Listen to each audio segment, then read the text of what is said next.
In this how-to video, we're going to be showing you how to clear a jam from your Delfast cordless angle breader.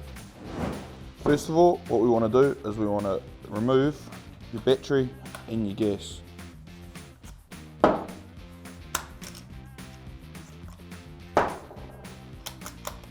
To remove the fastenings, I'm going to flick that one up, slide it, and those should come out like so.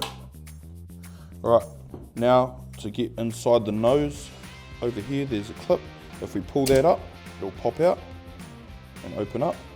Do that again, pulls open, pops out, and now we can see that we have a thread just sticking out inside there.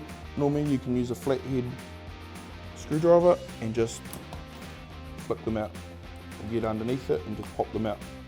Now what we do is we reassemble it back to the start. We'll put both gas and battery in.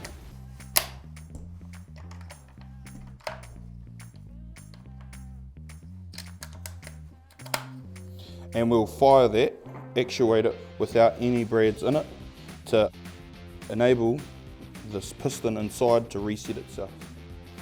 Alright guys, there you have it. Thank you for watching this how-to video, and I really hope you find that useful.